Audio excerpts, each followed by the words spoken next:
Saludos amigos del Proyecto Mundial Vía Fuera. Es obligado en este tema, en esta edición, conversar un poco acerca del proceso de paz en Colombia. El proceso de paz en Colombia fue sorprendente para todos los sectores que participan. Estamos hablando no solamente de los partidos políticos, del uribismo y del partido del gobierno, encabezado por el presidente de la República, Juan Manuel Santos. Ha sido realmente sorprendente para todos, pero es un síntoma que era necesario y que se advierte no solamente en Colombia, sino que es la manifestación de lo que está sucediendo en todas partes del mundo. Encontramos que sí, hay acuerdos, va a haber un plebiscito próximamente, noviembre o diciembre de este año en Italia, con un propósito similar. Hubo un plebiscito hace 2 años entre Escocia e Inglaterra para saber cómo se sentía el pueblo escocés con el dominio británico o de los ingleses sobre ellos, y sorprendió que el 47% de la población escocesa quería liberarse de Inglaterra. Eso fue la primera sorpresa. La segunda sorpresa fue el inesperado anuncio de Inglaterra, del Reino Unido, de separarse de la Unión Europea. No se pensó, aunque prácticamente hace 2 años o 3 años lo escribí, cuando usted lee mi libro, que espero que salga en una versión en español pronto, La verdad dividida en español. Se conoce en inglés como In Gold We Trust, Our Path to Eternity. Anuncié estos asuntos, que lo que tienen que ver con lo que Inglaterra y la separación de Inglaterra del Reino Unido. Bueno, afortunadamente acerté en ese respecto. Y otro aspecto que podemos encontrar ahora es lo que sucedió en Colombia con el referéndum del pasado 2 de octubre. Es necesario entonces aquí llamar a todos los grupos que participan, especialmente las comunidades indígenas, las comunidades negras que votaron por el sí, obviamente presionadas, de acuerdo con los últimos informes de prensa, por la campaña por el no del uribismo, del Centro Democrático, presionados, de acuerdo con ellos, por la financiación de la campaña por partidos o personajes no tan públicos, sino corporativos, como Ardila Lule, Costco y otros, que ha sido pues una gran decepción para las personas que votaron por el no. No todas las personas que votaron por el no representan a Uribe. No podemos darle aquí, aunque fue Uribe quien insistió obviamente con la participación del no, pero no todas las personas que votaron por el no querían hacerlo por el uribismo, ni lo hicieron por el uribismo. Encontramos aquí cómo el Partido Verde no legitimiza a Uribe como el ganador de de este plebiscito, especialmente cuando se ganó por un margen tan estrecho, tan corto. Si hubiera ganado el sí, hubiera sido lo mismo, estaría en problemas porque el margen habría sido de todos modos muy corto. El porcentaje del margen por la victoria del sí hubiera sido también muy corto. Tenemos que tener en cuenta además que miles de personas dejaron de votar por el sí o por el no en la costa atlántica, especialmente por el huracán Mateo, que pues impidió, esto no es una excusa, es una realidad, que mucha gente saliera a votar, también porque se esperaba que el sí ganara por antonomasia, porque sí, se esperaba que el sí ganara. Es decir, esto demuestra que la participación pública en eventos como este, es decir, en el voto, ha perdido credibilidad en Colombia, y en todos los países del mundo. Cuando hablo de Inglaterra, cuando hablo de Escocia, y ahora probablemente en Italia, estarán mucho más prevenidos para evitar, de acuerdo con los intereses políticos. Esperamos que el plebiscito en Italia pues sea la respuesta del pueblo italiano a esta determinada situación en su país, y que no sea manipulada por los grandes poderes económicos que quieren mantener su liderazgo. Lo que ha sido parte de la acusación que se ha mantenido por parte de personajes que trabajan, o personas muy importantes que trabajan para asuntos latinoamericanos en Washington.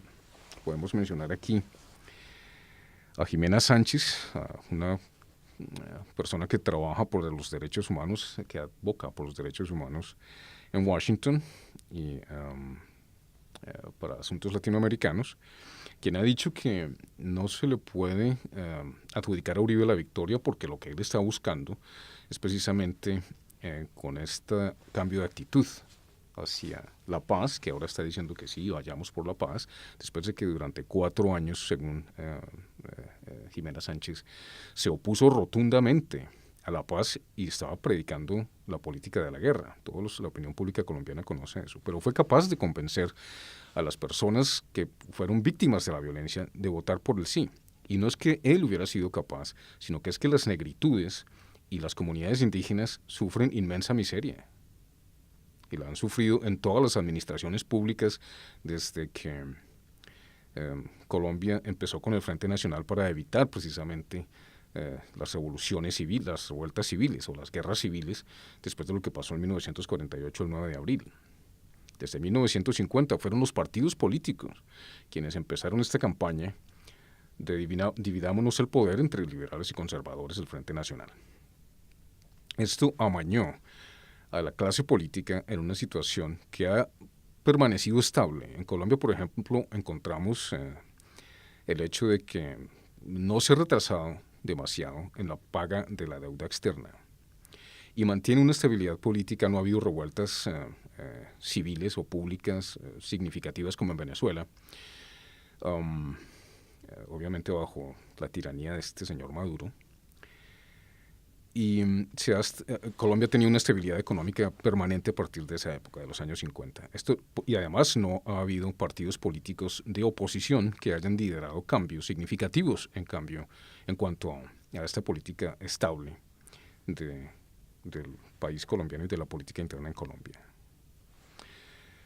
De modo que aquí no podemos decir que el partido uribista o el partido de Santos, la política representada por Santos, hayan ganado el sí o el no. Al contrario, ambos quedaron totalmente sorprendidos. La opinión mundial quedó totalmente sorprendida, como en Inglaterra y como en Escocia hace 2 años.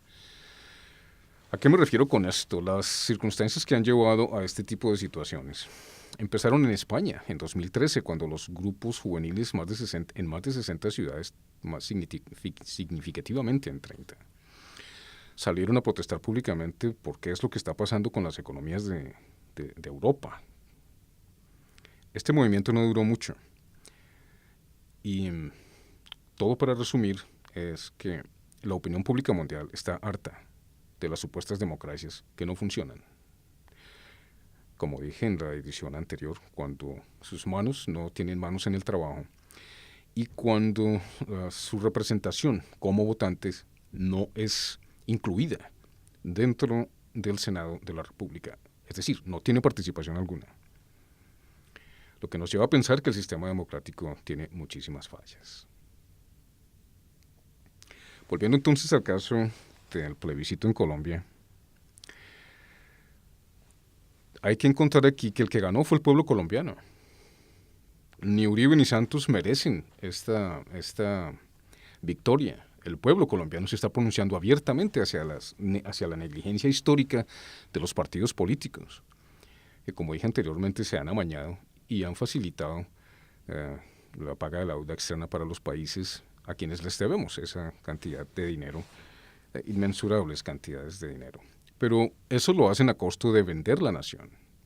La nación se vende a estas corporaciones para que ellas puedan aprovecharse del pueblo colombiano. Cuando hacemos eso, este candidato para la presidencia del 2018, presidente Uribe, expresidente Uribe y ahora senador, se va a aprovechar de este momento histórico para atribuirse la victoria de lo que el pueblo colombiano no quiere. Cuando él habla de privatización, porque ahora quiere incluir a la empresa privada, obviamente la empresa privada es importante, pero cuando la empresa privada se toma todas las iniciativas públicas, las universidades, las empresas públicas, la salud, etcétera, es obvio que el pueblo colombiano manifestó en el pasado plebiscito que es lo que no quiere. ¿Por qué? Porque encontramos, por ejemplo, miremos aquí algunos datos. Los escándalos por corrupción en Colombia son terribles. Transmilenio tuvo un sobrecosto de 156 millones. Las cifras no son específicas si en dólares o en pesos. De cualquier manera, la corrupción es tan grande que las sumas son multibillonarias. Caprecom tuvo un sobrecosto de 559.500 millones. Reficar, la refinería de Cartagena, tuvo un costo de 12 billones, es decir, un sobrecosto de 4.3 billones de dólares. Y no ha sido encontrado ningún responsable en estas situaciones que hemos mencionado anteriormente. El proceso por la paz en Colombia no es solamente entre las guerrillas. Cuando se acaben las guerrillas y haya un acuerdo de paz entre las FARC y el gobierno colombiano, y se les vaya a adjudicar a estos señores de la guerrilla, a estas 10 curules en el Congreso, como Colombia es una democracia, como nosotros los colombianos no creemos que es una total democracia que funciona únicamente para las personas que están siendo beneficiadas por las decisiones que se toman políticamente y económicamente en nuestro país. Pero cuando este tipo de acontecimientos son recurrentes, es decir, la corrupción, el sobrecosto en las obras, la corrupción en los sistemas de salud, el costo que tienen que pagar los colombianos, el desplazamiento forzado de las personas, el hecho de que en Colombia el campesino no tenga derecho a la tierra, sino que tenga derecho a trabajar para los grandes terratenientes, grandes ganaderos y dueños de la tierra, es un insulto. En Colombia no ha habido una reforma agraria como la hubo en Perú a principios de los 70, donde se le dio al campesino el derecho a la tierra y ellos pueden ser los propietarios de su propia tierra. De modo que aquí hay causas que no debemos adjudicar a ninguna de las partes, aunque hay que decir que Santos tuvo una iniciativa bastante arriesgada al llamar por el plebiscito, y la iniciativa era por la paz. No me sorprende tampoco que el plebiscito haya tenido lugar justo antes de la entrega del Nobel de Paz. De acuerdo con algunos diarios conservadores en los Estados Unidos, el Nobel de Paz debió entregársele a Uribe. De modo que encontramos que el pueblo colombiano está bastante dividido en esta situación en términos de el sí y el no. El margen, como digo, fue bastante estrecho, pero al mismo tiempo nos damos cuenta que el pueblo colombiano triunfó al votar por el no. ¿Por qué digo esto? Porque si no encontramos la paz en términos de igualdad, porque Colombia es uno de los países más desiguales del mundo, está entre los 5 primeros países más desiguales del planeta. Significa que si sea Santos o el próximo presidente es liberal o conservador, ahora que Pastrana va aparentemente a intervenir en este nuevo proceso de paz, ojalá que se aproveche este momentum para que el proceso de paz continúe y la veeduría internacional siga participando, aunque ya ha anunciado que no lo va a hacer eternamente. Y se habla también de una Asamblea Nacional Constituyente, pero una Asamblea Nacional Constituyente tomaría mucho tiempo y tendría que pasar por el Congreso de la República y eso tomaría meses, si no prácticamente un año, pero entonces eso demoraría mucho el proceso de paz. Debemos aprovechar este momento histórico. Pero es otro momento, y este momento para que el pueblo colombiano se manifieste en contra de lo que es el concepto uribista de la privatización. Cuando sabemos, especialmente con el caso de la refinería de Cartagena, que se robaron semejante cantidad de dinero y que el pueblo colombiano vive en pobreza, que las negritudes viven en absoluta miseria. Usted tiene que ser pobre o vivir con los pobres por un tiempo para saber lo que es la miseria, para saber la injusticia social a la que estamos sometidos desde el Frente Nacional y desde cuando los partidos políticos decidieron dividirse el poder. Eso no funciona más para los colombianos. Lo ha demostrado la Unión Europea cuando perdió a Inglaterra como uno de sus aliados, que causó la renuncia de su primer ministro David Cameron. Obviamente él también en un momento importante porque estaba siendo investigado también para que explicara de dónde sacó su inmensa fortuna. Volvamos también a Escocia. De modo que el pueblo colombiano tiene que manifestarse en la segunda parte de este plebiscito, en una votación, pensando en que, y los partidos que están en este momento a cargo deben reconocer que tienen que salirse de su ego y de los intereses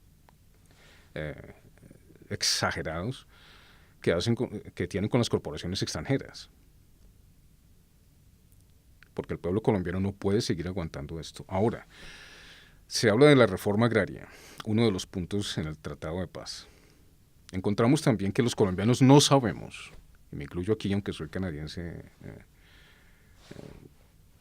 vivo en Canadá y soy ciudadano canadiense, pero nací en Colombia y me preocupa mi patria. Encontramos que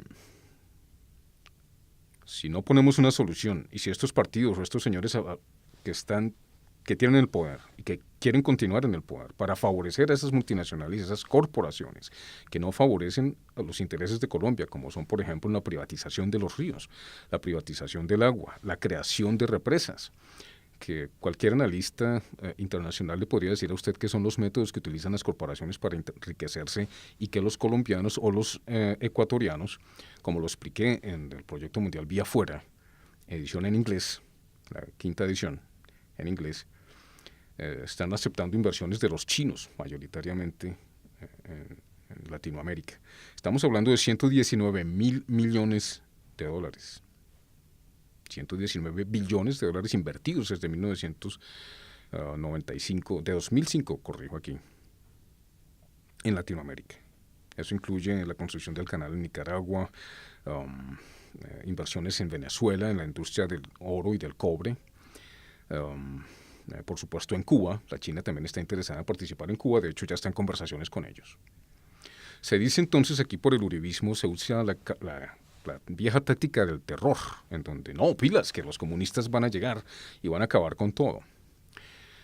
No estamos hablando de comunistas ni nada de eso aquí, estamos hablando de justicia para los pueblos, de justicia para las comunidades negras en el Chocó, de justicia para las comunidades indígenas, de la repartición de la tierra, del uso del magnífico ejército colombiano para defender la propiedad de los indígenas y de los campesinos. Si no, este señor Samuel Hoyos, que tuvo oportunidad de hablar con algunos periodistas internacionales de algunas cadenas de televisión internacionales muy importantes, dice que no necesitamos una reforma agraria y que hay que proteger la privatización y la inversión extranjera. La inversión extranjera no ha desarrollado a Colombia para nada. Los únicos que se ven beneficiados de esto son las personas que pertenecen a los gobiernos que apoyan esas iniciativas. El pueblo colombiano no ha recibido, ni el ecuatoriano, ni desde México hasta la Patagonia, los beneficios de las supuestas inversiones extranjeras, de las que tanto se hablan como un tema sagrado que no se puede tocar. Y cuidado, se dice algo en contra de eso porque entonces peligro de muerte. Encontramos que ahora los fiscales y los jueces que quieran investigar al expresidente Uribe entonces han sido amenazados de muerte. Así es como funcionan las cosas en Colombia. Un país corrupto, es increíble la corrupción, es increíble la corrupción de un país colombiano. El Congreso colombiano, entre otras cosas, ha sido denunciado por organismos internacionales como uno de los más corruptos del mundo. De modo que la paz en Colombia es mucho más que un proceso entre Uribe y Santos, o entre las FARC y el gobierno de Santos. Todos queremos la paz para Colombia. ¿Quién no quiere la paz para Colombia después de 52 años en guerra? Todos queremos la paz para Colombia, pero la paz para Colombia no es un documento, es una realidad social o no es paz. En Colombia no puede haber paz duradera si no se determinan estos factores de justicia para el pueblo colombiano. Mejores salarios. ¿Cómo es posible que el salario mínimo sea 600.000 o 700.000 pesos y el salario de un congresista sea de 27 millones de pesos? O el salario de que maneja Ecopetrol, que la industria del petróleo es una industria que está en decadencia. Ahora que estamos en un cambio a nivel mundial en cuanto a recursos energéticos, sea de 60 millones de pesos al mes. Eso es insultante para la miseria del pueblo colombiano y las comunidades que no tienen educación ni acceso a una vivienda digna, que son desplazados, asesinados, martirizados por cualquier clase de criminal que quiera asociarse, a llegarse a esas tierras, y el gobierno colombiano no tenga presencia activa como nación ¿Por qué? Porque la corrupción es campante. Mire usted lo que pasó en La Guajira. Pongamos ejemplos, pues como La Guajira con el río Ranchería. Privatizaron el río Ranchería, desviaron su cauce. Y ahora solo corren por ahí animales, zorras, de esas que llaman zorras en Colombia, que abundan en toda Latinoamérica cuando los pueblos son tan miserables. Y los carros andan por el cauce del río. Cuando vemos que los ríos en Colombia están bajando su nivel y le echan la culpa al niño, cuando sabemos que Colombia tiene industrias mineras que están acabando con el agua y con la naturaleza. Eso es lo que implica la paz. Cuando encontramos, como mencionaré en el futuro, a grandes empresas farmacéuticas que están sentadas en Corpoica, que es la que determina el patrimonio biológico del país, y que el presidente Santos quiere darle ese patrimonio biológico, como hizo con el subsuelo marino, a las corporaciones extranjeras. ¿Cómo vamos a hablar de paz cuando el campesino sale cada año a protestar porque no puede entregar sus semillas ni sembrar sus semillas porque es ilegal? Y no le dan préstamos en los bancos a menos que compre semillas certificadas por Monsanto y sus insumos, adquiriendo una deuda mayor. Eso obviamente implica que el campesino se va a la quiebra y que los latifundios siguen expandiéndose en Colombia. La paz no se puede lograr si no se toman cambios sociales radicales, señores uribistas y señores santistas y cualquier persona que pertenezca a los partidos tradicionales de Colombia. Necesitamos cambios en Colombia radicales. El mundo está cambiando, el mundo está yendo hacia ese cambio social que exige tecnología, que exige ciencia y que exige la extinción de los combustibles fósiles. Nos guste o no, estamos en esa transición. ¿Qué vamos a hacer entonces con las personas que pierden el trabajo? Como sucede aquí en Canadá, me incluyo, porque yo trabajé en las empresas petroleras de este país durante más de un lustro. Conozco los daños que se hacen a la naturaleza. Sé de los buenos salarios que una persona puede ganar trabajando para la industria minera. Pero llega un momento en que uno tiene que pensar, mire lo que le estamos haciendo al planeta. Entre otros muchos factores que tienen que ver con el desarrollo minero. Cuando estamos llegando a un punto en donde existen tecnologías que no tienen que ver con la solar o la geotérmica y que quieren desplazar al fracking, al petróleo y al gas, es porque ya hemos entrado a un nivel de evolución en donde no necesitamos la era fósil, más, para nada. Y tenemos que adaptar la economía, las economías del mundo, a esos cambios, como sucedió con la revolución industrial. Cuando llegó la revolución industrial, muchas personas perdieron su trabajo, pero se pudo adaptar a la sociedad a un mejor nivel de vida y se encontraron maneras para adaptar ese nivel de vida a las diferentes comunidades. No sucedió como se esperaba, especialmente por los intereses corporativos. La historia de la inteligencia corporativa es bastante nefasta, es supremamente oscura y aún está ejerciendo una gran influencia alrededor del mundo. Encontramos en la campaña en los Estados Unidos, por ejemplo, que dos pícaros quieren llegar a la presidencia de la República. No sé si ustedes escucharon el debate entre Hillary Clinton y Donald Trump el pasado domingo, en donde usted ve dos pícaros, dos personas que tienen un pasado judicial literalmente roído, que ambos deberían ir a prisión, uno por evasión de impuestos, entre otras cosas, o por, como se dice, acceso carnal violento, como se dice Donald Trump en estos días. La otra por los secretos de Estado que reveló, por negligencia en el manejo de estos correos, lo que pasó en Benghazi y tantas otras cosas que ellos mismos se han dicho el uno al otro, que por una sola de esas causas y ellos tienen decenas de motivos para estar en prisión, y ninguno de los dos está preso, sino al contrario, van por la presidencia del país más poderoso del mundo. Lo mismo sucede en Colombia.